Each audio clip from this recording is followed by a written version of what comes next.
د سونو پښتونخوا لپاره مصطفی بنګش شمه دی وخت په ټل کې موجود یم او هغه قافلې سره موجود یم. تاسو زما شاته ګورئ ګاډي ولاړ دي چې کومه قافله هم نن کورم ته روانه وه او په دې کې ضروري څیزونه دي. تاسو ته به دلته هم ښکاري او فټج کې به هم تاسو ته ښکاري چې چرګان دي پکې دغه شان نور ضروري څیزونه دي.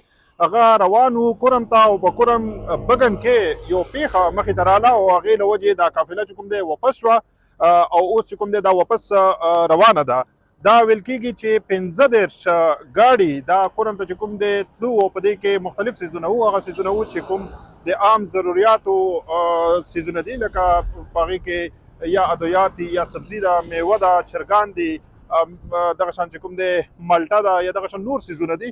دا څیزونه په دې کې موجود وو او په بګن کې یو پیښه مخې ته راغله او هغې پیښې اپډیټ به هم موږ تاسو ته وخت په وخت داسې درکوو چې کوم اپډیټ مخې ته راځي کوم معلومات مخې ته راځي.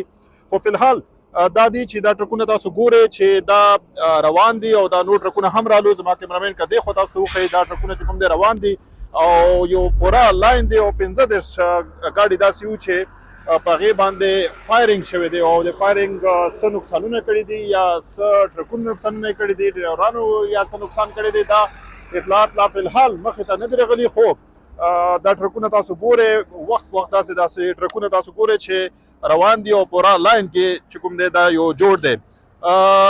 هغه ځای کې چې کوم ځای کې پیښه شوې ده بګن کې هغه حالات کنټرول کولو هم کوشش روان دی. یو هڅه روانه ده چې دا حالات چې کوم دی دا د کنټرول شي او امید ظاهر کېږي چې حالات په چې کوم دی کنټرول شي یا به سنبال کړي. په دې چې سکیورټي فورسز هم په هغه ځای کې موجود دي او هغې هم خپلې کاروایانې کوي او د حالاتو کنټرول کولو کوشش کوي. خو فلحال هغه ځای کې چې کومه پیښه کېږي پیښه شوې ده او د هغې څه اطلاعات دي هغې څه معلومات دي هغه به هم زه تاسو سره وخت په وخت داسې شریکوم. مننه.